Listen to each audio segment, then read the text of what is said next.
तो हेलो दोस्तों, मैं हूं Shubham from लर्नो hub, the free learning platform जहां पर आप फिजिक्स, केमिस्ट्री, मैथ्स, बायोलॉजी सब कुछ पढ़ सकते हो और वो भी absolutely for free at learnohub.com। तो चलो शुरू करते एंड लेट्स रॉक।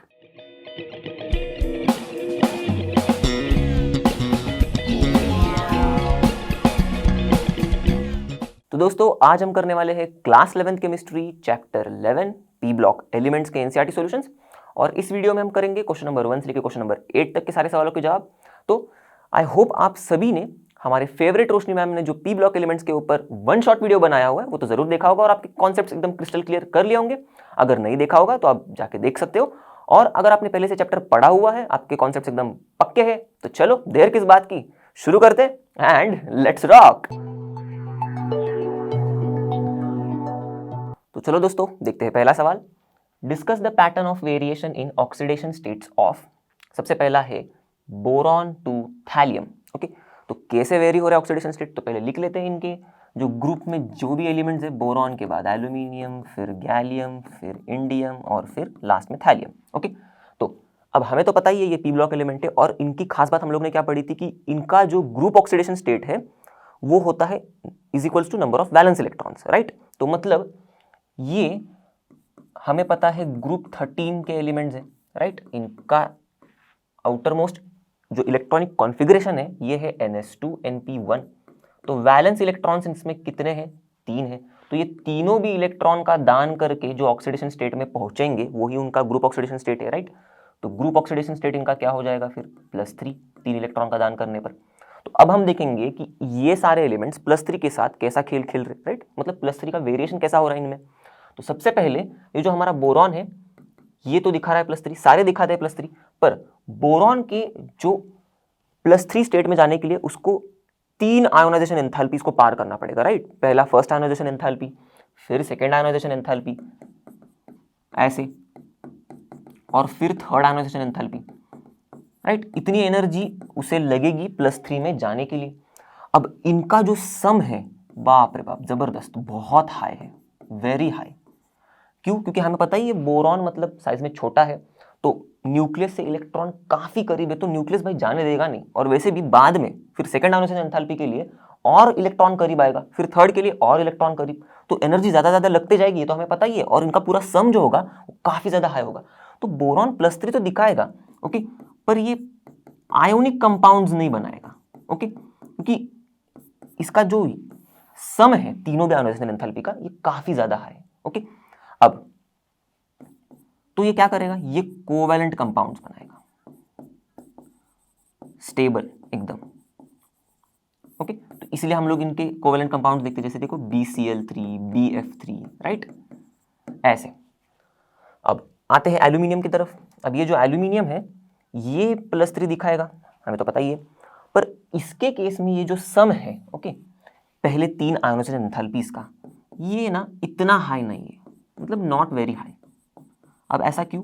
हमें पता ही है डाउन द ग्रुप हम लोग जब जाते हैं तब आयोनाइजेशन एंथैल्पी क्या होती है?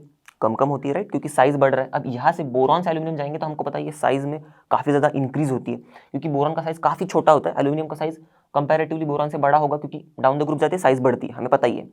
तो साइज बढ़ने की वजह से आयोनाइजेशन एंथैल्पी भी बढ़ जाती है, आयोनाइजेशन एंथैल्पी सॉरी कम हो जाती है, राइट। तो इसकी आयोनाइजेशन एंथैल्पी कम है तो पहली वाली भी कम होगी, मतलब दूसरी वाली भी कंपैरेटिवली क्या होगी? बोरॉन के दूसरे वाले से तो कम ही होगी, और तीसरी वाली भी कम ही होगी, मतलब। तो इसीलिए इनका पूरा जो सम होता है एल्यूमिनियम के तीनों भी आयोनाइजेशन एंथैल्पीज का, ये इतना ज्यादा हाई नहीं होता। अब ये हाई नहीं है तो ये क्या करते हैं? ये रेडिली Al+3 आयंस बनने को तैयार हो जाते हैं, राइट। तो इसीलिए तो देखो ये उछल कूद करके एकदम फटाफट AlCl3 बना लेते हैं, इसीलिए तो ये सब ज्यादा इलेक्ट्रो पॉजिटिव भी है। अब आते हैं गैलियम, इंडियम, थैलियम की तरफ। तो ये भी भैया दिखाएंगे +3, पर इनमें जो +3 ऑक्सीडेशन स्टेट है इसकी स्टेबिलिटी धीरे धीरे कम होती जाती है, मतलब डिक्रीज होती है डाउन द ग्रुप। अब ऐसा क्यों? तो आपको तो पता ही है, इनर्ट पेयर इफेक्ट, यही यहां पर लागू हो जाता है। देखो गैलियम के केस में जो इसका NS2 NP1 होगा, इससे पहले आएंगे 10D के इलेक्ट्रॉन्स, फिर इंडियम के केस में भी सेम ऐसे ही होगा, 10 डी इलेक्ट्रॉन्स आएंगे इसके NH2NP1 के पहले, और थैलियम के केस में तो देखो 14 F इलेक्ट्रॉन्स आएंगे और 10 डी इलेक्ट्रॉन्स भी आ जाएंगे, ओके, इसके NH2NP1 से पहले। अब आपको तो पता ही है कि ये जो डी इलेक्ट्रॉन्स जो है ये तो निकम्मे ही होते, शील्डिंग नहीं करते, बहुत पुअर शील्डिंग करते। तो इसी वजह से जो न्यूक्लियस होगा गैलियम के केस में, इसका इन्फ्लुएंस इस NS ऑर्बिटल पर ज़्यादा पड़ेगा, NS इलेक्ट्रॉन्स पर ज़्यादा पड़ेगा, तो ये इलेक्ट्रॉन्स को खींच के रखेगा, जाने नहीं देगा। तो ये क्या करेगा फिर, गैलियम का न्यूक्लियस खींच के रख रहा है, तो ये सोचेंगे कि यार इस एक इलेक्ट्रॉन को मतलब जाने दे सकता हूँ मैं, गैलियम बोलेगा इस 2 इलेक्ट्रॉन्स को मैं इतने आसानी से जाने नहीं दे सकता। तो ये क्या एग्जिबिट करेगा, +1 ऑक्सीडेशन स्टेट एग्जिबिट करेगा। कुछ ऐसी कहानी है इनके पीछे +1 की, ओके। अब इंडियम भी सेम ऐसे ही +1 ऑक्सीडेशन स्टेट एग्जिबिट करेगा, और इसके केस में तो देखो इसमें तो F इलेक्ट्रॉन्स भी है जो और पुअर शील्डिंग दिखाते हैं डी इलेक्ट्रॉन से भी, तो और ज़्यादा न्यूक्लियस का इन्फ्लुएंस पड़ेगा NS पर, तो ये तो ज़्यादा स्ट्रांगली हेल्ड हो जाएंगे, ओके। तो ये भी +1 ऑक्सीडेशन स्टेट दिखाएगा। तो अभी अपने को पता तो चल गया कि +1 ऑक्सीडेशन स्टेट कैसे एग्जिबिट हो रहा है। अब ध्यान दो जरा, डी इलेक्ट्रॉन्स है यहाँ पर, तो शील्डिंग थोड़ी है तो थोड़ी बहुत पुअर है, यहाँ पर तो देखो बहुत ज़्यादा पुअर शील्डिंग हो रही है, F इलेक्ट्रॉन्स भी आ रहे हैं इसीलिए। तो होता क्या है, ज़्यादा इन्फ्लुएंस आ रहा है इस NS इलेक्ट्रॉन्स के ऊपर, तो ज़्यादा स्ट्रांगली हेल्ड होते जा रहे हैं डाउन द ग्रुप। हम लोग जब जा रहे हैं तब ये NS इलेक्ट्रॉन ज़्यादा स्ट्रांगली हेल्ड हो रहे हैं। अभी ज़्यादा स्ट्रांगली हेल्ड हो रहे हैं तो ये इस इलेक्ट्रॉन को जाने देंगे क्या, जल्दी नहीं जाने देंगे, और नहीं जाने दे रहे तो इसीलिए जो +3 ऑक्सीडेशन स्टेट है, मैंने बताया था इसकी स्टेबिलिटी डिक्रीज हो रही है। स्टेबिलिटी मतलब क्या, +3 ऑक्सीडेशन स्टेट की टेंडेंसी कम हो रही है एग्जिबिट होने की, राइट, क्योंकि ये 2 इलेक्ट्रॉन्स जैसे जैसे हम लोग नीचे नीचे जा रहे हैं ज़्यादा स्ट्रांगली हेल्ड होते जा रहे हैं because of inert pair effect, जो हम लोग ने अभी देखा क्या है, राइट। अब जैसे जैसे डाउन द ग्रुप जा रहे हैं तब ये +1 की स्टेबिलिटी जो है ये बढ़ेगी भैया, राइट, क्योंकि यहां पर S इलेक्ट्रॉन जो है टाइटली हेल्ड हो रहे हैं, तो ये एक इलेक्ट्रॉन यहां पर आसानी से दिया जा रहा है, यहां पर और टाइटली हेल्ड हो रहा है, तो ये थोड़ा, तो ये भी आसानी से एक ही इलेक्ट्रॉन दे पाएगा, यहाँ पर तो और टाइटली हेल्ड हो रहे हैं तो ये तो जाएंगे ही नहीं, तो यहाँ पर भी बस एक ही इलेक्ट्रॉन निकलेगा। तो इसीलिए यहाँ पर +1 की जो ऑक्सीडेशन, +1 की जो स्टेबिलिटी है वो कंपैरेटिवली +3 से ज़्यादा है। तो चलो दोस्तों देखते हैं दूसरा वाला सब क्वेश्चन। तो अब कार्बन से लेकर लेड तक कैसे ऑक्सीडेशन स्टेट्स वेरी हो रहे वो देखते हैं। तो पता ही है हमें, carbon, silicon, germanium, tin, lead, ऐसा है हमारा ग्रुप 14। अब इसमें NS2NP2 ये है जनरल इलेक्ट्रॉनिक कॉन्फ़िगरेशन। अब इस कॉन्फ़िगरेशन से हमें पता चल सकता है कि ग्रुप ऑक्सीडेशन स्टेट क्या है, क्योंकि हमें पता है ग्रुप ऑक्सीडेशन स्टेट जो होता है वो इक्वल होता है किससे, नंबर ऑफ वैलेंस इलेक्ट्रॉन्स से। तो यहाँ पर नंबर ऑफ वैलेंस इलेक्ट्रॉन्स कितने हैं, 4, तो ग्रुप ऑक्सीडेशन स्टेट इसका कितना होता है, इनका +4, ओके। अब इसके अलावा भी ये +2 ऑक्सीडेशन स्टेट भी शो करते हैं। अब ये क्यों आ रहा है, इनर्ट पेयर इफेक्ट की वजह से +2 ऑक्सीडेशन स्टेट शो करते हैं। अब ये तो हम लोग ने अच्छे से पढ़ा है पिछले वाले सब क्वेश्चन में, और इनका वेरिएशन देखेंगे हम लोग तो +4 का वेरिएशन डाउन द ग्रुप क्या होता है, स्टेबिलिटी इनकी कम होती है +4 की, और +2 की स्टेबिलिटी डाउन द ग्रुप बढ़ती है। तो कुछ जर्मेनियम जो होता है उसकी स्टेबिलिटी थोड़ी कम होगी +2 ऑक्सीडेशन स्टेट की, फिर टिन के +2 ऑक्सीडेशन स्टेट की थोड़ी ज़्यादा होगी, और सबसे ज़्यादा है लेड के +2 ऑक्सीडेशन स्टेट की स्टेबिलिटी, ओके। तो ऐसे डाउन द ग्रुप इसकी स्टेबिलिटी बढ़ रही है। अब जनरली तो हम लोग ने देख लिया, अब थोड़ा टू द पॉइंट हर एक एलिमेंट कैसे टाइप का ऑक्सीडेशन स्टेट अच्छे से एग्जिबिट कर रहा है वो थोड़ा देखेंगे, तो फटाफट समझ में आ जाएगा कि ये एलिमेंट बिहेव कैसे करते हैं, ओके। तो कार्बन जो है वो तो +4 में स्टेबल कंपाउंड्स बना रहा है एकदम अच्छे से, और ये नेगेटिव ऑक्सीडेशन स्टेट भी शो करता है, थोड़ा अजीब ही है, राइट, पर हमें तो पता ही है थोड़ा टेढ़ा बिहेव ही करता है। पूरी की पूरी ऑर्गेनिक केमिस्ट्री इसी पर तो बनी हुई है, राइट, और आपको मजा भी आ रहा होगा ऑर्गेनिक पढ़ने में। तो अब ये जो सिलिकॉन है हमारा, तो ये भी +4 ऑक्सीडेशन स्टेट एग्जिबिट करता है, ओके। इसमें ज़्यादा अच्छे स्टेबल कंपाउंड बनाता है सिलिकॉन।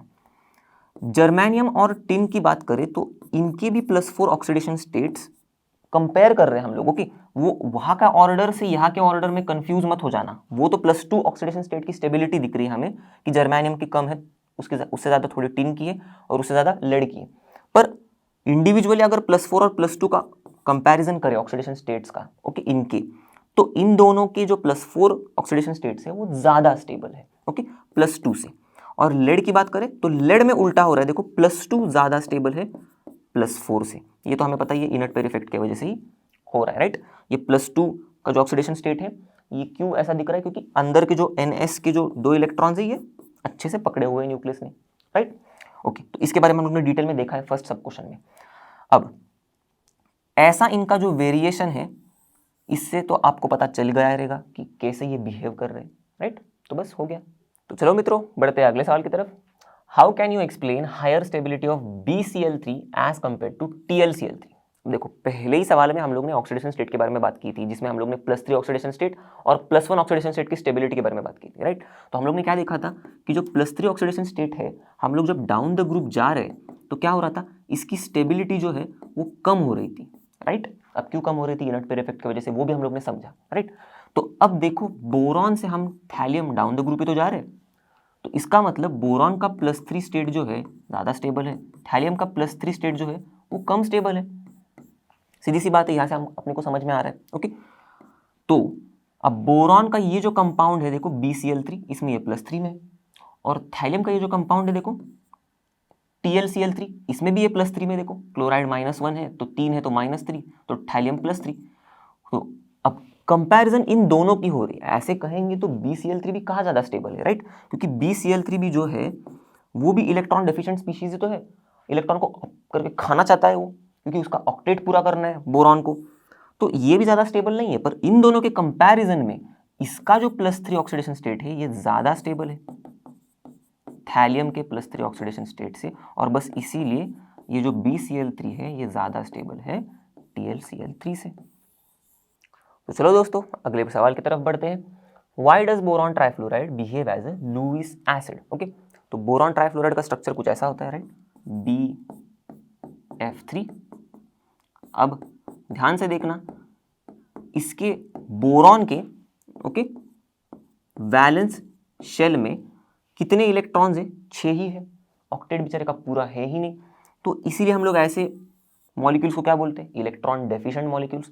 और इसकी इलेक्ट्रॉन डेफिशिएंसी ये सेटिस्फाई करने के लिए क्या करता है, कोई ऐसा इलेक्ट्रॉन पेयर डोनर ढूंढ लेता है जो इसको इलेक्ट्रॉन पेयर दे दे। तो यहाँ पर अमोनिया समझ लो इलेक्ट्रॉन पेयर डोनर है हमारा, तो ये इलेक्ट्रॉन पेयर इसको दे के कुछ ऐसा बन जाएगा, इसका स्ट्रक्चर ऐसे, और ये खुद की इलेक्ट्रॉन डेफिशिएंसी को सेटिस्फाई कर लेगा। देखो यहाँ पर ऑक्टेट बन गया इसका। तो इस तरह इलेक्ट्रॉन डेफिशिएंसी को सेटिस्फाई करने के लिए हमें पता ही है, अब ऐसा मॉलिक्यूल जो इलेक्ट्रॉन पेयर एक्सेप्ट कर रहा है उसे हम लोग लुईस एसिड कहते हैं। तो बस इलेक्ट्रॉन डेफिशिएंसी को सेटिस्फाई करने के लिए BF3 लुईस एसिड की तरह बिहेव करता है। तो चलो बढ़ते हैं नेक्स्ट सवाल की तरफ। Consider the compounds BCl3 and CCl4, carbon tetrachloride और बोरॉन ट्राइक्लोराइड। ओके, अब how will they behave with water, justify. तो काफी इंटरेस्टिंग सा सवाल है ये, देखो कैसे दोनों के अलग अलग बिहेवियर हो रहे, क्यों हो रहे। देखो ये जो BCl3 है कैसा है हमारा BCl3, ऐसा कुछ है, राइट। अब यहाँ पर ये बोरॉन के जो वैलेंस शेल में आपको दिख रहा है शेयरिंग करने के बाद भी 6 इलेक्ट्रॉन्स है, राइट। हमें तो पता ही है ये इलेक्ट्रॉन डेफिशिएंट है। अब जब वाटर इसके पास आ जाता है तब ये बोलता है वाटर को कि यार चलो मुझे इलेक्ट्रॉन मिल जाएंगे, वाटर तुम्हारा लोन पेयर का जो इलेक्ट्रॉन है वो मुझे दे दो प्लीज़, क्योंकि मुझे 2 इलेक्ट्रॉन की सख्त ज़रूरत है, मेरा ऑक्टेट पूरा हो जाएगा, मैं खुश हो जाऊंगा। तो बस ये वाटर से ऐसा इलेक्ट्रॉन ले लेता है और इस चक्कर में हाइड्रोलाइज हो जाता है। ओके, लालच बुरी बला है ना, राइट। तो बस यही हो रहा है इनके साथ। तो हाइड्रोलाइज होके ये बनते हैं बोरिक एसिड और HCl बन जाता है। ओके, तो रिएक्शन को थोड़ा बैलेंस कर लोगे आप तो समझ में आ जाएगा। देखो 3 क्लोरीन है, ओके, तो यहाँ पर 3 क्लोरीन होने चाहिए, तो 3 क्लोरीन हो गए, 3H, यहाँ पर भी देखो 3H, तो 6H है, ओके, तो 3 2 6 हो गया, राइट। अब ऑक्सीजन भी देखो 3O, तो यहाँ पर 3O है, तो बैलेंस्ड है पूरा, और बोरॉन एक ही है, तो बोरॉन एक है, तो ऐसा कुछ बैलेंस हो गया। अब कैसे कैसे समझ में आएगा, देखो ये ऐसा कुछ बन रहा है, ध्यान से देखना, ये जो BCl3 है, ओके, तो ये जो वाटर है ये तो H और OH में ही है, तो ऐसे समझ लो कि ये जो हम लोग 3 वाटर मॉलिक्यूल्स ले रहे हैं इसके 3 हाइड्रोजन और 3 क्लोरीन HCl बना रहे, और ये जो 3 OH है ये बोरॉन के साथ मिलके बोरिक एसिड बना रहे, राइट। अब इसका तो बिहेवियर समझ में आ गया। अब CCl4 क्या करता है, देखो CCl4 में ये जो हमारा कार्बन है ये क्लोरीन से कुछ ऐसा है टेट्राहेड्रन में। अब कार्बन के तो ऑक्टेट में खुशी खुशी से एकदम 8 इलेक्ट्रॉन तो है ही, तो कार्बन सोचेगा कि यार मतलब मेरे ऑक्टेट तो पूरा हुआ है। अब इलेक्ट्रॉन लेने के बारे में सोचने की बात करे, अगर कार्बन इलेक्ट्रॉन लेने के बारे में सोचे तो भी ये नहीं ले पाएगा। क्यों? क्योंकि इसके पास देखो 2s और 2p ही ऑर्बिटल्स है और 2 में 2d तो होता ही नहीं है। तो अगर ये है ही नहीं तो इसके 2s और 2p में तो पूरे के पूरे इलेक्ट्रॉन्स भर गए, अब इलेक्ट्रॉन ले ही नहीं सकता ये, तो इसीलिए ये इससे कुछ भी इंटरैक्ट नहीं करेगा, तो ये ऐसा का ऐसा ही पड़ा रहेगा, बिल्कुल हाइड्रोलाइज नहीं होगा। तो आपको समझ में आ गया रहेगा, आई होप मजा भी आ गया होगा। तो चलो दोस्तों देखते हैं अगला सवाल। Is boric acid a protic acid? अब प्रोटिक एसिड हमें पता ही है या फिर बेसिक एसिड, तो ऐसे एसिड्स जो वाटर में H+ आयंस रिलीज कर दे।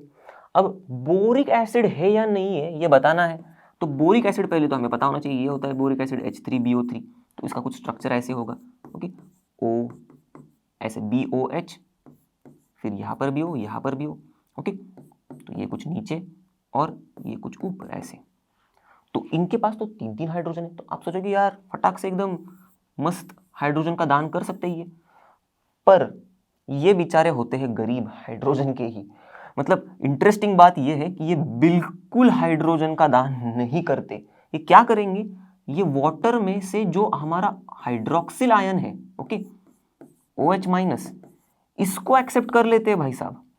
देखो क्या उल्टा ही बिहेव कर रहे, और इसको एक्सेप्ट करके ये कुछ ऐसा बना देते स्ट्रक्चर, BOH4 ऐसा कॉम्प्लेक्स बन जाते माइनस। अब इस चक्कर में क्या हो रहा है, ये जो H+ है ये रिलीज हो रहा है पानी में। अब ये ऐसा इनडायरेक्टली गेम खेल के पानी में H+ को रिलीज कर रहे हैं, तो इसीलिए देखो एक H+ को रिलीज कर रहे हैं, इसीलिए हम लोग इनको मोनोप्रोटिक बोलते हैं। तो हाँ जी बिल्कुल ये है प्रोटिक एसिड्स, मोनोप्रोटिक है, पर इनडायरेक्टली प्रोटिक एसिड्स है। ये डायरेक्टली H+ आयन रिलीज नहीं करेंगे, OH- आयंस लेके H+ आयंस को रिलीज करवाएंगे वाटर में ही, ओके। तो इसीलिए ये मोनोप्रोटिक है और ऐसा सब कुछ उद्योग कर रहे हैं ये, इसीलिए ये वीक मोनोप्रोटिक या फिर मोनोबेसिक एसिड है, ओके। तो पूरा रिएक्शन देखेंगे हम लोग तो कैसा होगा, देखो ये जो H3BO3 है, ओके, ये वाटर के साथ क्या करेगा, OH- आयंस ले रहा है, हमें पता ही है। तो यहाँ पर ये BOH4- ऐसा कॉम्प्लेक्स बना रहा है। आप इसके बारे में पढ़ोगे आगे कोऑर्डिनेशन कंपाउंड्स, क्लास 12 में जो चैप्टर है इन डिटेल में कोऑर्डिनेशन कंपाउंड्स क्या होते हैं वगैरह वगैरह। तो ये OH- लेके अब यहाँ पर हम लोग लेंगे 2 वाटर मॉलिक्यूल्स, ओके। अब ऐसा क्यों कर रहे हैं, देखो क्योंकि जो H+ रिलीज होगा, ओके, एक वाटर मॉलिक्यूल में से जो हमारा H+ रिलीज हो रहा था वो दूसरे वाटर मॉलिक्यूल के साथ मिलके H3O+ बना रहा है, ओके। यहाँ पर बस बैलेंस करने के लिए हम लोग ने ये सब कर लिया है, देखो, ओके। तो B देखो कितने हैं, एक ही है, H3 यहाँ पर कितने हैं, 2 2 4, तो 7 हो गए। अब यहाँ पर BH कितने हैं, देखो 4, ये 3, 7 हो गए। फिर ऑक्सीजन की बात करते हैं तो O3 और O2, तो O5 है, तो यहाँ पर देखो O4 और एक O5, तो बोरॉन भी एकदम बैलेंस्ड है, वाटर भी मतलब HBO बैलेंस है, ऑक्सीजन भी बैलेंस है, तो हमारा ये पूरा बैलेंस रिएक्शन हो गया। तो चलो दोस्तों बढ़ते हैं अगले सवाल की तरफ। Explain what happens when boric acid is heated. तो चलो बोरिक एसिड के साथ थोड़ा गेम खेल लेते, ओके, उसको हीट करके देखते। तो ये बोरिक एसिड है हमारा H3BO3, ओके, इसको हम लोग हीट करेंगे तो हम लोग पानी को भगा दे रहे हैं बोरिक एसिड से। तो भगा रहे हैं मतलब क्या बन रहा है, देखो HbO2 बन रहा है, मेटा बोरिक एसिड होता है ये, ओके। और इसको हम लोग और हीट करते जाएंगे, मतलब और हीटिंग चालू ही रखेंगे जो शुरुआत में कर रहे थे हम लोग बोरिक एसिड को लेके। तो और हीटिंग करने से हमें मिलेगा B2O3, okay, boric oxide, direct oxide ही बन जाएगा, या फिर हम इसे बोरिक एनहाइड्राइड भी कहते हैं, ओके। और इससे भी क्या होगा, पानी निकलेगा बाहर, इसमें से भी हम लोग पानी भगा रहे। हीट करके इतना याद रखना है कि बोरिक एसिड से हम लोग पानी निकालते बैठ रहे। अब थोड़ा बैलेंस करेंगे इस रिएक्शन को ढंग से, तो क्या होगा, ये देखो 4H लेना पड़ेगा यहाँ पर, तो यहाँ पर 4H हो जाएंगे और 2B2, तो 4B और 4 2 8 O, तो देखो 2 3 6 + 2 8, तो ऐसा कुछ बैलेंस करना पड़ेगा और मिल गया हम लोग का हमें हमारा ये वाला प्रोडक्ट जो हीट करने पर बोरिक एसिड हमें देता है। तो चलो दोस्तों बढ़ते हैं अगले सवाल की तरफ। Describe the shapes of BF3 and BH4-, assign the hybridisation of boron in this species. तो हम लोग क्या करेंगे, BF3 और BH4- में बोरॉन का हाइब्रिडाइजेशन पहले ढूंढेंगे। ओके, उसके बाद एक बार हाइब्रिडाइजेशन पता चल गया तो शेप तो एकदम फटाफट समझ में आ जाएगा। ओके, तो चलो BF3 में बोरॉन का हाइब्रिडाइजेशन क्या है, तो बोरॉन का एक s ऑर्बिटल, ओके, और 2 p ऑर्बिटल्स, ओके, कंबाइन होते हैं और ये बनाते हैं sp2 हाइब्रिड ऑर्बिटल्स। ओके, तो कितने बनेंगे, देखो एक s 2 p, वो तो मतलब नॉर्मल सी चीजें, 3 ऑर्बिटल्स मिक्स हो रहे हैं इसलिए 3 sp2 हाइब्रिड ऑर्बिटल बन रहे, उससे अपने को मतलब नहीं, अपने को मतलब है कि sp2 हाइब्रिड ऑर्बिटल बन रहे, इसलिए हाइब्रिडाइजेशन क्या है इसका, sp2। और हम लोग को क्या पता है कि हाइब्रिडाइजेशन अगर sp2 होगा तो शेप क्या होता है, ट्राइगोनल प्लेनर। ओके, तो कुछ ऐसा होता है BF3 का मॉलिक्यूल, आपको पता ही होगा, आपने चैप्टर में भी देखा है, ये ऐसे बोरॉन, ओके, फ्लोरीन और फ्लोरीन ऐसे ट्राइगोनल प्लेनर में। ओके, मतलब एक ही प्लेन में है, तीनों भी फ्लोरीन के एटम्स और बोरॉन भी हमारा। ओके, चलो अब इसके तरफ आते हैं BH4- की तरफ, सेम इसको भी ऐसे ही करेंगे, बोरॉन का हाइब्रिडाइजेशन इसमें ढूंढेंगे तो हाइब्रिडाइजेशन मिल जाएगा हमें। ओके, तो देखो एक s ऑर्बिटल इसमें होता है और 3 p ऑर्बिटल्स। ओके, ये चारों का मिलन होता है और हाइब्रिडाइजेशन होके ये बनाते हैं sp3 हाइब्रिड ऑर्बिटल्स। ओके, और कितने बनेंगे, देखो एक और 3 मिलके 4 बनेंगे। ओके, तो हम लोग को तो मतलब सिर्फ हाइब्रिड ऑर्बिटल कौन से बन रहे हैं वो पता होना चाहिए, इससे से हम लोग बता सकते हैं कि हाइब्रिडाइजेशन क्या है, तो बोरॉन का इसमें हाइब्रिडाइजेशन sp3 है। अब हमें तो पता ही है sp3 हाइब्रिडाइजेशन है तो शेप क्या होता है, ओके, टेट्राहेड्रल स्ट्रक्चर क्या है, टेट्राहेड्रल स्ट्रक्चर। तो ये बोरॉन और ये जो 4 हाइड्रोजन है ये कैसे अटैच्ड होंगे, मतलब एक दूसरे से टेट्राहेड्रन में, तो कुछ ऐसे, ये समझ लो एक ही प्लेन में है, ये आगे आ रहा है ये पीछे जा रहा है। ओके, तो ये BH4 और हम लोग इस पूरे के ऊपर एक माइनस चार्ज दिखा देते हैं क्योंकि BH4-1 है। ओके, खत्म। तो चलो दोस्तों देखते हैं अगले सवाल। Write reactions to justify amphoteric nature of aluminium. तो हमें तो पता ही है ये दोनों के साथ भी रिएक्ट करता है, दोनों हाथों से, एसिड के साथ भी, अल्कली के साथ भी, राइट, बेसिस के साथ भी। तो अब इसका एक रिएक्शन लिखेंगे हम लोग एसिड के साथ और एक रिएक्शन लिखेंगे बेस के साथ, तो हो जाएगा जस्टिफाई। तो यहाँ पर हम लोग ले रहे हैं HCl, ओके, जो डाइल्यूट वाला है, यहाँ पर NaOH लेंगे एक्वियस वाला, तो हम लोग यहाँ पर वाटर भी लिख देते। अब HCl के साथ कैसे रिएक्ट होता है, ये कुछ, ये Al3+ Cl- आयंस बनाएगा और डाइहाइड्रोजन गैस उड़ा देगा। अब यहाँ पर भी ये कुछ कॉम्प्लेक्स बना देता है, NaAlOH4 ऐसे, और डाइहाइड्रोजन उड़ा देगा यहाँ पर भी। अब ये कॉम्प्लेक्स कैसे बन रहा है, देखो थोड़ा सा आइडिया लगा सकते हो आप, देखो एल्यूमिनियम जो है NaOH है, इससे हाइड्रोक्साइड्स ले रहा है, ऐसे समझ लो। तो अगर 3 ले लेगा तो ठीक था, 3 तक ठीक था, क्योंकि ये Al3+ है तो ये OH पूरा का पूरा -3 हो जाएगा, मतलब 3 OH मिलके -3 चार्ज होगा तो बैलेंस हो जाएगा। पर ये और एक्स्ट्रा ले रहा है यार, इसकी भूख खत्म नहीं हो रही है, तो और एक्स्ट्रा लेगा तो क्या होगा, AlOH4 हो जाएगा, राइट, और ऊपर माइनस चार्ज हो जाएगा।